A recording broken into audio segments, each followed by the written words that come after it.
Hello बच्चों, चलिए प्रश्न को पढ़ते हैं और समझते हैं। सदिश आई कैप माइनस जे कैप पर आई कैप प्लस जे कैप का प्रक्षेप ज्ञात कीजिए।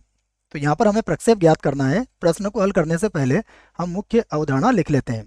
तो प्रश्न के लिए मुख्य अवधारणा जिसकी सहायता से इस प्रश्न को हल किया जाएगा। तो मुख्य अवधारणा में हम मुख्य अवधारणा को बच्चों एक बार और लिख लेते हैं। ये मुख्य अवधारणा। तो मुख्य अवधारणा में हम एक सूत्र लिखेंगे और वह सूत्र क्या होगा, देखिए। प्रक्षेप ज्ञात करने का सूत्र है, मैं यहाँ पर लिख देता हूँ कि सदिश ए का सदिश बी पर प्रक्षेप, सदिश ए का सदिश बी पर प्रक्षेप, इसका सूत्र होता है ए सदिश डॉट बी सदिश। और देखिएगा, अगर बी पर आप प्रक्षेप ज्ञात कर रहे हैं तो यहाँ पर बी का परिमाण आ जाएगा, और यदि ए पर प्रक्षेप ज्ञात करेंगे तो बटे में ए का परिमाण आ जाएगा। यह बात आप इस प्रश्न के लिए याद रखें। आइए, अब जो प्रश्न है उसमें हमें दो सदिश दिए गए हैं। मैं एक सदिश को ए और दूसरे को बी मान लेता हूं। तो माना पहले सदिश को मैंने सदिश ए से व्यक्त कर दिया है, तो ये हो गया आई कैप और माइनस का जे कैप। और दूसरे सदिश को मैंने बी से व्यक्त कर दिया, तो ये हो जाएगा बी सदिश बराबर होगा आई कैप और प्लस का हो जाएगा जे कैप।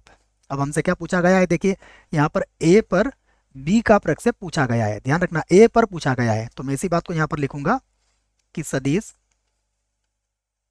सदिश बी का ए पर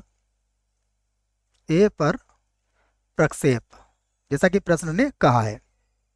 तो अब इसके लिए सूत्र क्या बन जाएगा, देखिए ए पर प्रक्षेप पूछा गया है, तो ये बनेगा ए सदिश डॉट बी सदिश और बटे में आ जाएगा सदिश ए का परिमाण।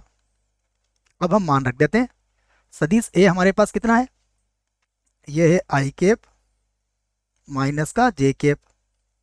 उसके बाद डॉट सदिश बी है आई कैप और प्लस का जे कैप, और बटे में देखिएगा, बटे में आ जाएगा ए का परिमाण। मतलब हम इसको लिख देंगे परिमाण मापांक के अंदर ए का मान कितना था, आई कैप, और फिर हो जाएगा माइनस का जे कैप। आगे हल करते हैं। देखिए, अब हम इसका अदिश गुणन कर लेंगे, और अदिश गुणन की जानकारी हमें होना चाहिए।